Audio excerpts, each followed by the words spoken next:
Welcome back to Coffey Talk, where we share the real stories that shape who we are. Today's guest is someone I have the privilege of calling both a colleague and a friend. She's built a career around partnerships and relationships, helping organizations collaborate, grow, and figure out how to work better together. But what drew me into this conversation is the way that she shows up fully in work, in leadership, in the hard seasons of life. In this episode, we talk about the way that struggle can reshape empathy, about what it means to lead a team when you're also quietly carrying something heavy. We talk about frenemies, about building bigger tables instead of fighting for seats, and about what motherhood teaches you that no leadership book ever will. She's one of those people that you leave a conversation with and you just feel better, more grounded, more honest about where you actually are. I'm so glad she's here. Danielle McNamee, welcome to Coffey Talk. Thank you so much for having me, Kate. I am so excited to be here. This, I think, has been a long time coming, so I'm thrilled. Thank you so much. It has been a long time coming, and every conversation that we have is always, you want to talk about authenticity. We're going to talk about so many things in this episode, but you're the reigning queen of that. Before we talk about partnerships and leadership, I'd love for the listeners to know the person behind the title. So tell us a little bit about Danielle and who you are today. Sure. So, hi, everybody. I am Danielle McNamee. I lead the ERP Channel Partnerships team here at Versapay. I spend most of my time building and scaling partnerships across ecosystems, including Microsoft, NetSuite, and Sage. And at the highest level, my world is all about helping companies work better together. My kids often ask me, Mommy, what do you do all the time? You're always on the road and meeting a bunch of new people. And I tell them I'm making friends. I am constantly meeting people and making friends. And ironically, also making frenemies, which, I think we're going to dive into a bit deeper here. Kate and I are the perfect example where, we are certainly bringing our companies together, but even in a competing type of environment where, we got to figure out how to do business together. So it's super exciting. And I would say beyond the title, a lot of my focus is really just on people, building trust, creating alignment, and just figuring out how to drive outcomes through relationships, not just strategy. That's something that, especially over the last several years, which I'm very excited and a little bit feeling a little vulnerable to kind of dive into it. But there's been some harder seasons in life that I've experienced that have really kind of shown, the intersection of where people and personal lives kind of go on that path when it comes to also expanding how you show up as a leader. And so, as you've mentioned already, Kate, leading with empathy and resiliency and authenticity, all of that isn't just personal traits. It really does show up on, how we lead and how we drive results. So it's a little bit about me, excited to dive in and be here. All right. Thank you. One of the things that has stood out to me in my prep for our conversation is your belief in showing up fully as yourself. You talk a lot about authenticity. You just said the words authenticity, trust, resilience, and how some of our hardest experiences shape the leader that we become. Can you tell us a little bit more about that journey? Yeah. And so I think it's interesting, I think when you look at someone's career or, look at their journey on paper, it can look like a pretty, parallel straight line. Like, oh, okay, they jumped from partnerships, they've expanded their career, they became a leader, et cetera, et cetera.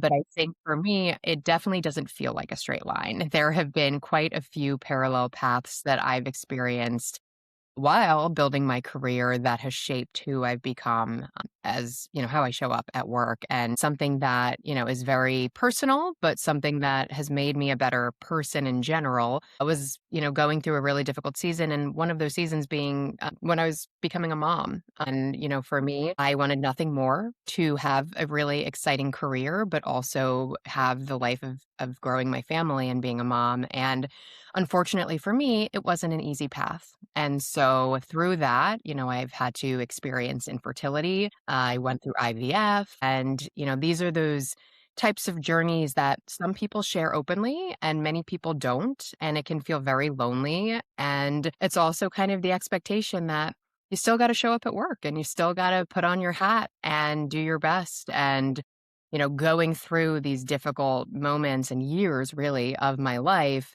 just showed me how much someone can be going through in kind of this, separate, secret area of their life. And also just shows, you got to be empathetic. You got to understand that people might be carrying more than they let on, and to show up with that kind of more of a open heart, tenderness that transparently I didn't always have. When, let's thinking back as a leader, I think it's definitely helped me evolve as to how I show up and open up myself and build that trust with other folks in the ecosystem.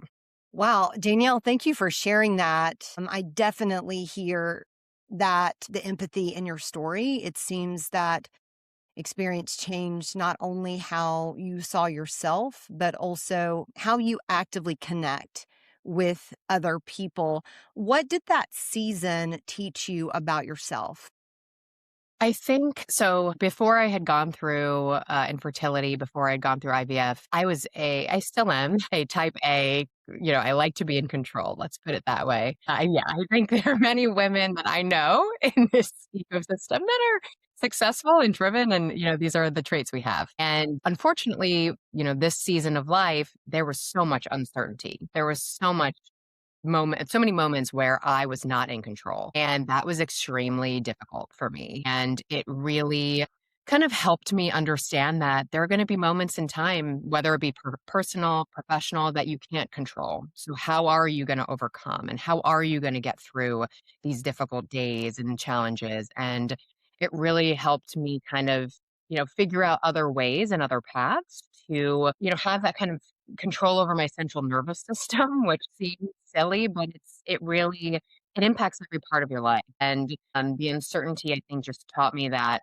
sometimes you got to just, let it go, believe Mm. that things are just going to work out. And even if it is the hardest, and it was for me personally, the hardest journey I've ever had to go through, you will get through it. And so going through this difficult path now, I feel stronger. I Mm. feel as though, I can do hard things. I've done hard things, and other people can do hard things. So it was horrible when I went through it, but I'm grateful that I can now share, some of those pearls of wisdom that hopefully will help others that have been going through or have gone through, the journey that I entailed. Looking back where you are now, looking back on that season of life, how do you see that experience showing up in who you are as a leader today?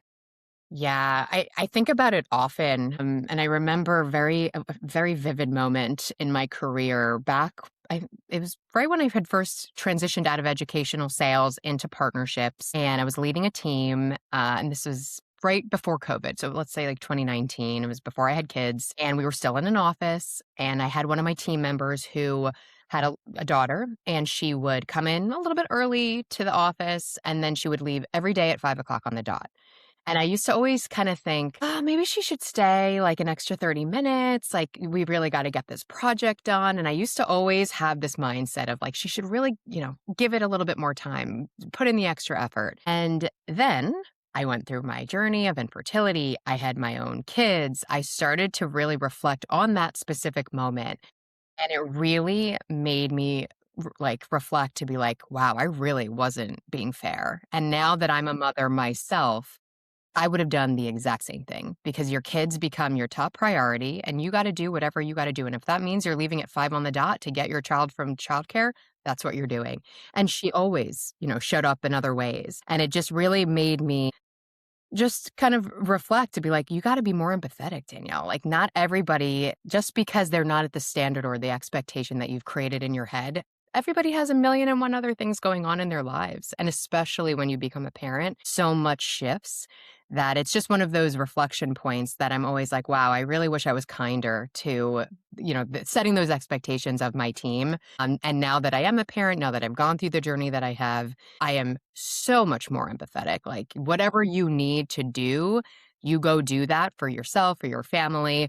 As long, again, the job will get done. That's the expectation. But whatever parameters that it entails, that's fine. But that's one of those moments that really stands out to me of how much my mindset has shifted since becoming a parent and going through this experience myself. Yeah, I really love that you gave an example of how empathy is showing up for you. We can throw that word around and say, I've learned empathy, but to say, this is a tangible example of this is who I was and this is who I am now, gives that empathy, gives it legs. It shows it in action, and the change that happened in you. I do think that being a mother, we learn different perspectives. We learn, and also we have these little people and we see life through their eyes and as they grow and change. And I mean, I would say the same goes for being a mentor of a young professional and seeing the things that they're going through. It does help us to take a step back because we grow in our career and it's gradual, right? You grow from being a young professional and you grow and you learn, but sometimes we forget who we were. And just that reminder, whether that be through our children, through our mentor relationships. And I think it's so important. That's why I'm such an advocate for mentorship, because you've got to see life. These kids are young professionals are living a totally different professional life than we did. And it's so important to take on that perspective. And like I said, I'm really happy to hear a tangible example of what changed you and how you were changed.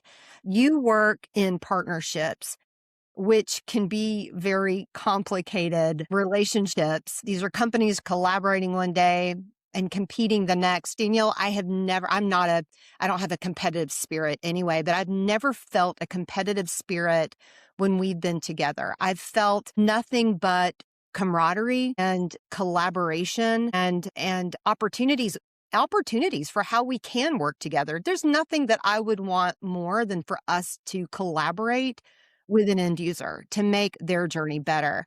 But yeah, some of these relationships can be complicated. You used the word frenemies a minute ago, and I feel like we need t-shirts made, Yeah, Danielle, 100%. that have like a pretty font, Yeah. frenemy 1, frenemy 2, like thing 1, thing 2. Yeah.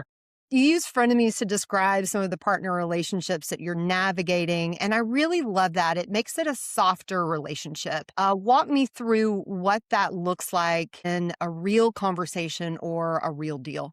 Yeah, it's a phrase that I have loved for many, many years, actually, back even to the Sex and the City days, for any of you Sex and the City Oh fans. my gosh, that's right. One of my favorite episodes, Yeah. actually, just noting. But yeah, at the end of the day, like, we're all in this together and we're people first and foremost. So regardless of the solution you're selling, whether it is you are a frenemy and it's going to be, you're up for competition, I just have the mindset that there's enough of the pie to go around. Like, we can all win, right? We can all celebrate each other's successes. We can all figure it out. And if you go in with that mindset, I don't know. I have found that it allows you to be open-minded, to build the trust, to have a true relationship. And I've worked with folks that don't have that mindset, and it definitely becomes more of just a friction filled relationship that is unfortunate because, again, I really do believe there is enough to go around. So at the end of the day, even if we are selling, competing products, I'm sure we'll still be able to bring value to each other, even if if you win this deal over our company, okay, great. But in the future, who knows? Maybe there's an opportunity for us to collaborate on something else. We could work together. I'm sure we have similar skill sets that we could value and learn from each other. And I'm just a firm believer in, again, people first. So solutions are going to be solutions. We ping pong from company to company. It doesn't really matter. Yeah, good point. At Yeah. the end, right. And at the end of the day, if I know I can trust Kate Coffee Bacon, regardless of what she's selling, and she actually has a true benefit or a true belief in what I can bring to the table, you're damn right I'm going to want to work with her in the future on whatever it could be. So that's my approach. And that's why I feel like you and I have never had that, like, I don't really know how to feel. No, because at the end of the day, who knows how long we're going to be in these, positions that we're in today. And I really like you as a human. So, like, I want to continue to work together. Yeah. So Yeah. that's my approach. And it tends to work pretty good, again, for the folks that have that open-minded way of thinking, I would say. And I also believe that the more that you hold on and the tighter that you hold on, the less that you get back. Completely The agree. more that you give, the more that you let go and have these relationships, have these conversations, the more that comes to you. I mean, you made a really great point. There are seasons in our channel, or I call it the fruit basket turnover, and people are hopping from company to company. And, there may be a time in the future where we are in a direct collaboration with each other. You never know. But we walk into that collaboration with an established relationship because I adore you, Danielle. I have nothing but the best in hopes and wishes for you. And yeah, that was such a great point. And that's in our like staff meetings. I'm like, this person might not be any kind of, you know, great partner for us right now, but give it 6 months. You never know. Like Ex- exactly. around here, yeah, you never know. No, and again, it all boils down to like, we're people first and foremost. And what I love about, especially the circle of women we've all kind of gotten to know, especially closely in the Microsoft ecosystem, we all bring something different to the table. We all have different strengths and opportunities and personality traits. And I love that. And we all want to see each other win. That to me is truly something really special that I've never experienced, especially with a group of women. Yeah. I think it can be, again, we want to talk about frenemies, whether it be personal, professional. I think women can be difficult. And there's, a bit of a competitive slash, this is my territory, you can't step in, et cetera, et cetera. And I am just so grateful that we are surrounded by so many like-minded, open women that celebrate wins, that want each of us to be successful. And it's just such a breath of fresh air. Like people always ask me specifically about the Microsoft ecosystem, like what makes it different? Like there is just an energy that I have never personally experienced in anywhere else. And I'm not putting anywhere else down, but it Yeah. is truly special. And I'm just so grateful to be a part of it. So. I love that we're transitioning into talking about women in leadership. It's a topic I don't get to talk about a lot on Coffee Talk, surprisingly. And we know I'm a huge advocate for women in leadership, for women in tech. I've designed programs and just all kinds of opportunities for women to find belonging and to help them equip them for the next opportunity. And you said something. This might be an unpopular opinion, but you know what? It's my show. I'm going to say it. I think, Danielle, and I want your opinion on this. I think that as women, we're doing, the needle is moving. Mhm. The needle is moving with our opportunities. I think sometimes we get in our own way. We think the table is only so big. So I have to fight and vie for this seat at the table. My answer to that is we'll build a bigger table. Yeah, that's right. Like I am not fighting for a position. I'm not fighting for a role. We'll cram more chairs in. We will build a bigger table. There's room for all of us. And, as we move through our I'll say the word empowerment, our enablement as being women leaders, we have we have to get out of our own way with that a little bit, I think. As I get deeper into this, I'm kind of seeing that. And I'm just gonna, if there's something that's difficult to talk about, I'm gonna No. talk about it. Yeah, no, I agree. I agree. And I see it, unfortunately, more and more often when I speak to women in general. And I have the same mindset as you. It's not fighting over the one seat. It's let's build the bigger table. Let's have the bigger mindset that, again, it's not like we have the opportunity. Let's take it and run with it. We don't have to limit ourselves. And that is a different mindset, and it's not always easy. There are definitely moments where I think sometimes imposter syndrome pops in, and am I worthy, and all of the things. But at the end of the day, yeah, we are. Yeah, we are. And if we don't believe it, no one else is going to believe it. And we have to all, I guess, rally around each other and have the belief that it is possible. And Again, it's not always easy, but I do feel more confident as we start to kind of link arms with women that are, again, have that like-mindedness. I think we together, amongst many other women that we are building this kind of friendship, relationship ecosystem with, it is becoming more common than uncommon. It's taking time, as it would be, but I will say, I think having more conversations with women who don't necessarily feel like they belong or that they don't deserve a seat at the table, having more conversations with women like us, it's starting to expand and change that mindset and get, like you said, like let's not be putting ourselves in our own way. Like let's open ourselves up to the possibilities that are Yeah. amazing. So Yeah, I've had a really interesting transition over the last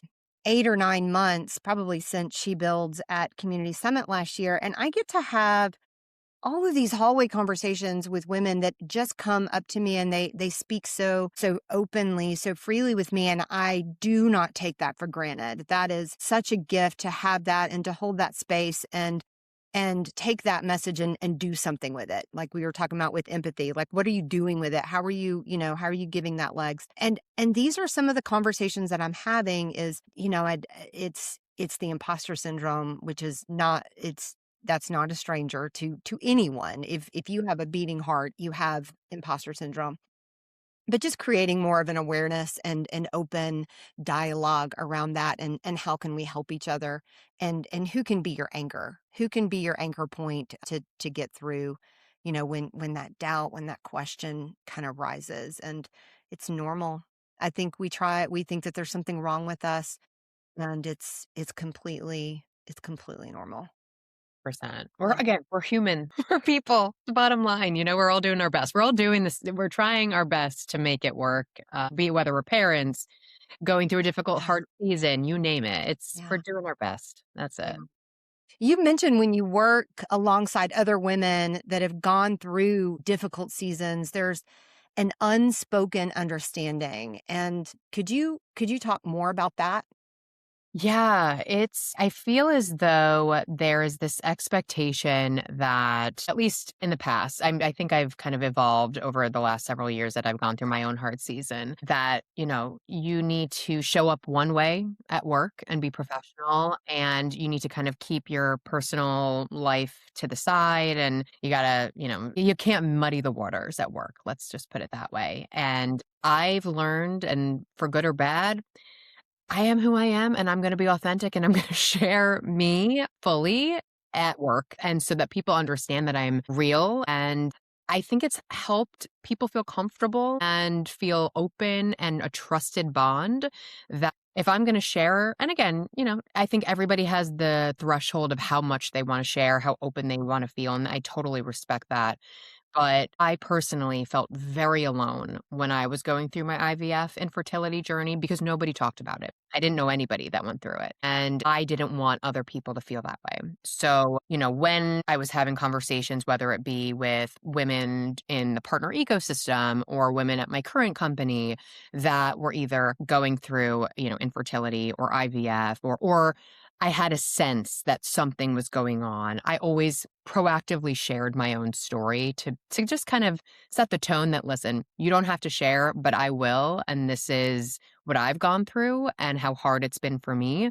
And most of the time, I think over my experience, I would get the sense when someone was like itching or like wanting to share, but maybe a little bit hesitant. And like I said, that unspoken bond or that unspoken kind of feeling was there that opened up that door for them to walk through and feel like this was safe. That was always the big thing. I want people to feel safe to share as much or as little as they wanted to.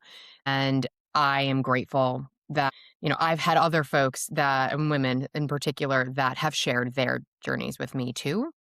That has allowed me to feel more comfortable, more confident, to be very open at work that, I once lived in these parallel lives of, okay, I'm not going to talk about this, but it became a consuming situation. I couldn't ignore it anymore. And I didn't want people at work to be like, what's going on? Like, why is she feeling XYZ or not showing up the way she typically would? And it made a lot of sense to people when they actually knew the reality of the situation. So It's a difficult and sensitive topic, but once you start talking about it, you realize, one, there's so many parents out there, and even if it didn't impact them directly, a lot of the time they knew someone or a family member or whatever, and it just instantly connected people together. And I've made so many connections through this story that I'm super grateful for, considering it's such a difficult challenge that I've had to face. Yeah, I think that's why vulnerability is so important in leadership. How can we, as leaders, and I don't necessarily mean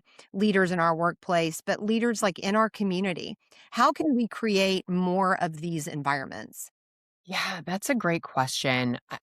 Again, I think it really just boils down to being comfortable being vulnerable, which is a very scary thing. I mean, I to this day I get scared of sharing certain things that are difficult in my life because there's going to be, IVF and infertility is one example of a difficult season that, to be transparent, now feels like decades ago, but during it, it was so challenging. So I think just being open, being willing to listen.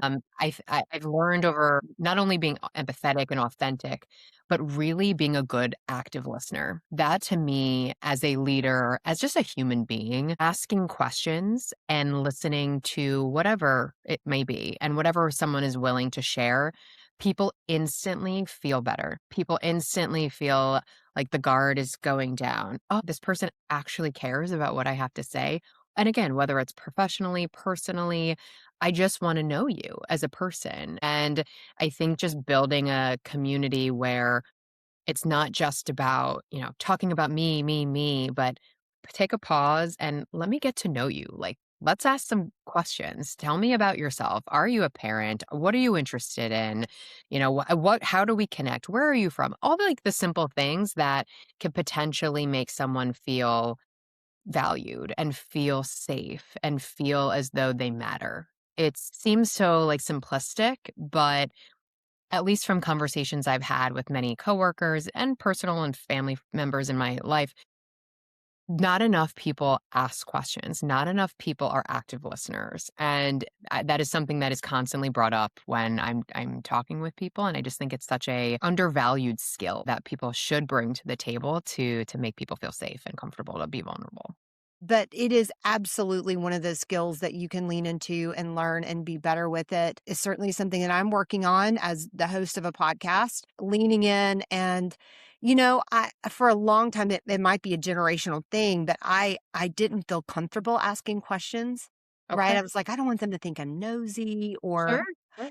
I'm just genuinely curious about people, and I want to understand people and the way that they think and the way and the motivation behind their actions and reactions, because that helps me have more compassion for them. If 100%. I understand someone more. So finally I got out of my own way and just started asking people questions. For me, it wasn't what I expected. I expected people to feel like I was prying or Right. you know, again, being nosy, but people see that I'm genuinely interested in them Right. and their story. And I genuinely care because I do. I'm just so thankful that now at 46 years old, I don't give a damn anymore. I want to know you. And it comes from a genuine place. And I know that and trust that about myself. Yeah. So yeah, that active listening part, that's such a great answer to that question. And it's a pathway to create deeper relationships that are based on trust. It is vulnerable to share. It is vulnerable to share some of these things. But when you do and you get to the other side of it, and then people start, then maybe you're someone's anchor that's going through that, right? They're like, oh, I know who I can call, That's right. right? I love what you said about the genuineness of asking the questions. I think that's such a nuanced thing that maybe I just take it for granted that people should assume, of course, I'm being genuine, but it doesn't always come off that way. And to your point, I know us, we definitely have that genuine, authentic, like, I just want to know you because I'm curious and I want to build that trust and I want to understand. But sometimes, some people have been through difficult seasons in other aspects of their life. So their guard is up. and they are not trustworthy. And, they do assume that you're interrogating them or it's coming from a malicious place. So it is a balancing act, I would say. And that's why I think getting to know people, understanding where they're coming from, some of their history, all of that helps you kind of figure out the approach because we're not all one size fits all, right? We're all chameleon. Like you got to be a chameleon, I feel like, in relationships and figure out what's it going to take to really connect and have that genuine, relationship, which isn't always easy. I thought that's a really great point because it needs to be genuine. And if it isn't, then please don't do Right. it. You're Don't cre- do it. yeah, it's not going to work. Reflect back on you as a mom. Congratulations. You have 2 children. They are beautiful. I've told you they can have my Amazon passcode. They can have whatever they want. They're so cute. Whenever I get pictures of them, I'm like, oh my gosh, you Yeah. guys, it would not serve for me to live anywhere closer to you because I would show up with, things you don't need in your house all the No. time. You're so cute. So you're a working mom, which can be its own challenge. But how has motherhood shaped the way that you're leading today? I know you gave one example. Yeah. How is it impacting you now? Yeah, I being a mom, I think is the hardest job in the world. So putting that on my bumper sticker, it's by far the most challenging job I've ever held, but also the most rewarding and the most fulfilling. And so I think, both I've got a 6-year-old and an almost 4-year-old. So I'm definitely in the thick of it. They're becoming their own little people and personality, and they challenge me every single day. So sometimes I feel like showing up at work is sometimes easier than managing, the home craziness. But they have taught me patience beyond patience and understanding that, again, you got to ask the right questions. You can't assume that you know. And I think they teach me every day that, what I think I know in one path very quickly can shift and ebb and flow if I'm not, taking a pause, being patient, trying to understand, seek to understand before being understood. That's like one of those that's always like stood out in my head. And they have also taught me how resiliency can show up even at such a young age and to be brave. There are these little people that are conquering. My son just finished kindergarten and he walked in those doors, no problem. I'm just going to go do this thing.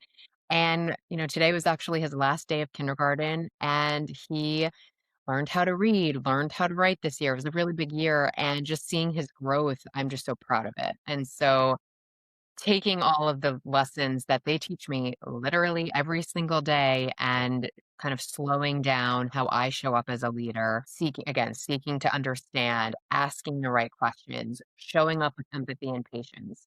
They show me that every day. And I hope as a leader, people feel that shift and change in me because I know again, we're here to do a job, but we're doing the job for our families, for right, like, we have other passions in life, and so I think they just remind me that there's a bigger picture here, and let's not forget, like, why we're doing what we're doing. So, I love that. And the lessons just won't stop. no, They just won't stop. for good or bad, they will never stop. For good or bad. And then, I have had this previous conversation on another coffee talk. They get big and then they start learning things on their own and they come back to you with those lessons and there's a whole new sense of pride that comes in that. And when they have hardships but you know what, you're modeling resilience, you're modeling empathy for them in the way that you're navigating with them. And so they'll find it and grow into it. Yeah. And being a mom is just the best. It It really is. it is the best, most I'm not sure I've ever been more tired in my entire life. However, I've never felt more fulfilled and more proud. And it's just so nice to have women like ourselves that we're all moms and we are traveling, the Microsoft ecosystem circuit together. And when we show up, it's what's the latest in your life and tell me about your kids and what's going on and like you said, like we're modeling what what resilience looks like, but also going after our dreams. Yeah. And that to me, I don't take that lightly. And I know it takes a village. I'm very big on, you can't do it all by yourself. And you need to have the proper support system in place, whether you're going through those hard seasons or not, or just day to day. And that kind of that family unit and whatever you want to call it, support, it looks different in every family, and that's fine. And I just think it's so important to call out, and I personally would not be able to do what I'm doing today and showing up the way that I am today without that family unit and that support system, Yeah. for my kids. So just wanted to shout that out because it's just so important. It's so important.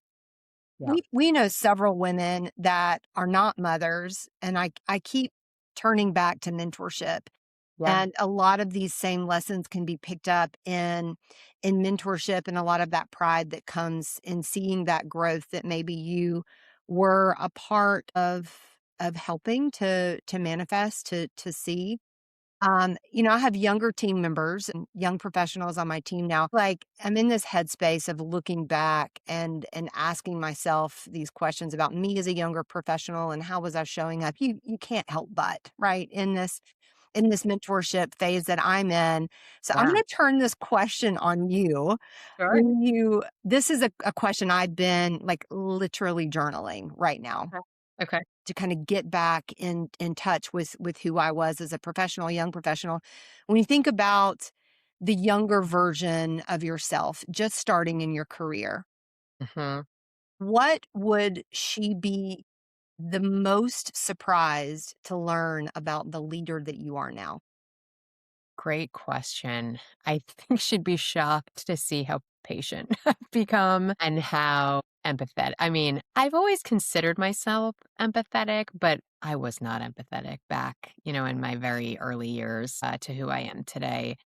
I've become way I don't s soft isn't necessarily the word, compassionate maybe is, more gentle. Because I mean, I come from an Eastern European family, we were taught, like, "You just go and do," and there are no feelings in this family. So, I think, the person I was when I first started in my career versus who I am today, I'm way more understanding, way more patient. I want people to feel supported, and while I still have very high expectations of others, of myself, I think there came a of, yes, we can still have high expectations, but there's also other things that we need to recognize and understand that are gonna impact the results, and it's not just this, black and white world, and we have to be willing to accept that. And that might maybe move the needle. It might push out, a deadline. It might change XYZ. But at the end of the day,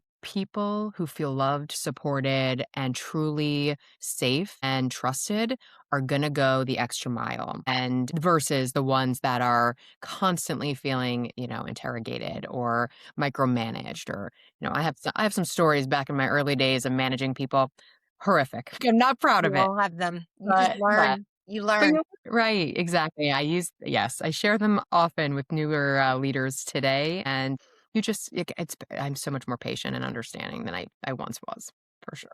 What do you think you've had to unlearn in your path into where you are now?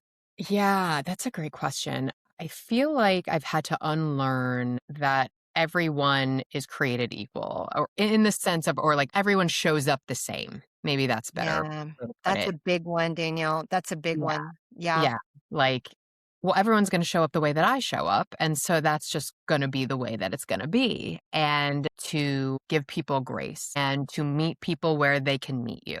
That is a very difficult thing for me, even to this day. I'm not great, like, perfect at it or even great at it. I'm getting better at it, but yeah, I think just having that expectation that everyone will show up the same, that's just not the case, and that doesn't make it wrong. I think that's the big piece.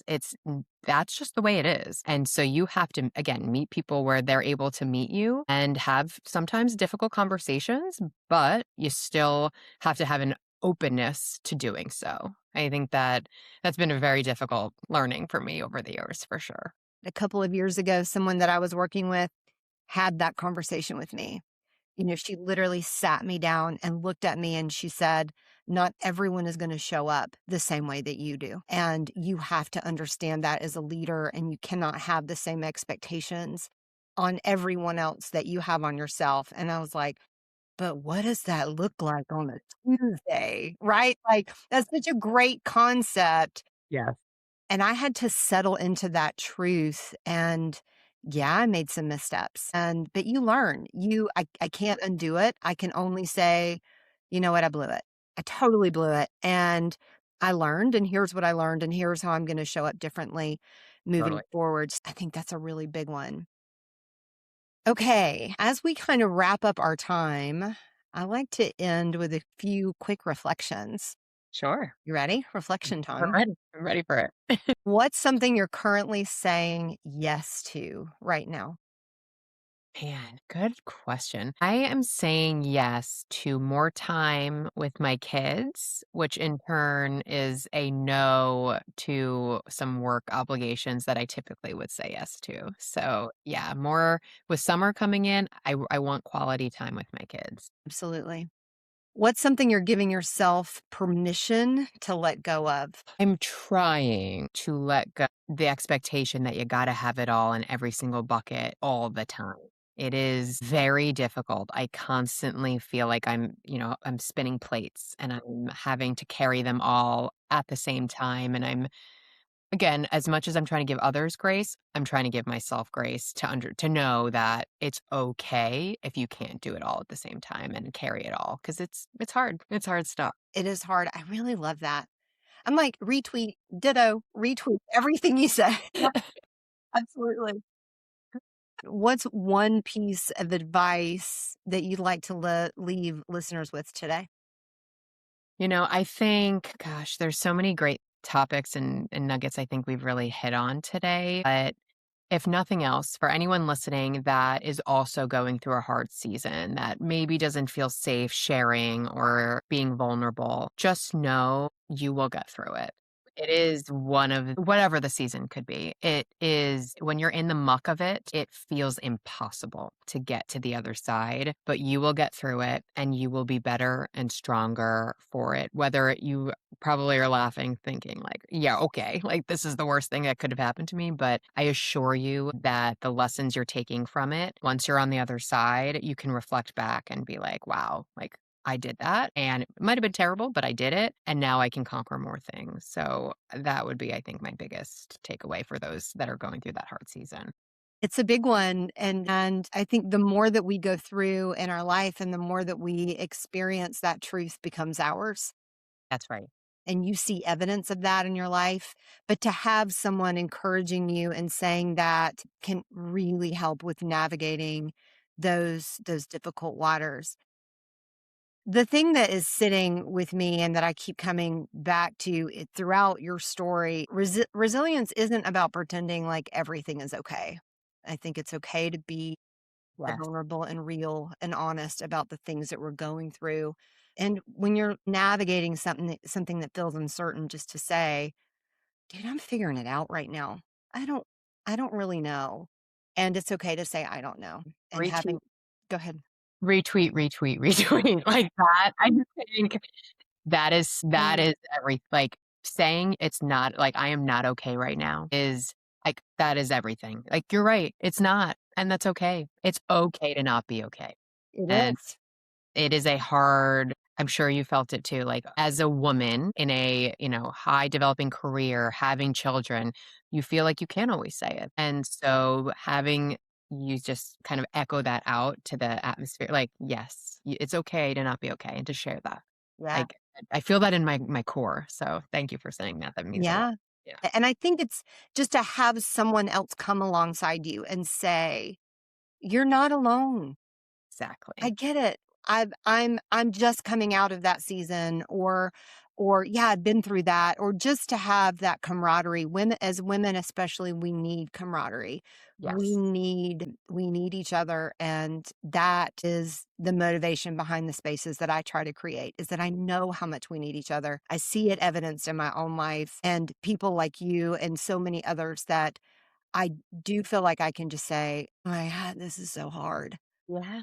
Yeah, there's No, no judgment. No judgment, only support. It's I just amazing. need to say it. I just need to say it. I need to stop being strong, and I need to message my friend Danielle and say, "This is really hard right now."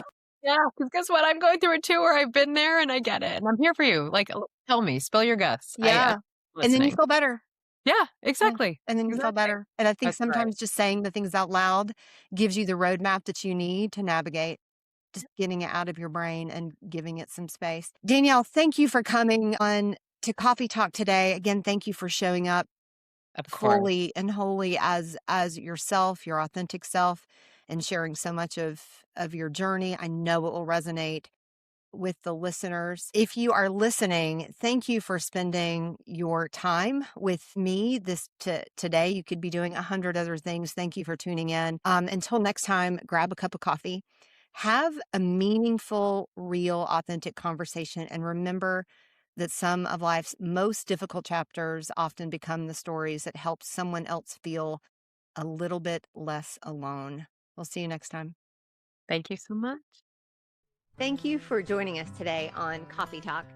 A special thanks to my guests for sharing their story and to you, the listener, for being a part of this conversation. If you enjoyed today's episode, be sure to subscribe so you never miss a Monday morning chat. Until next time, I'm Kate Coffey Bacon, and this has been Coffee Talk.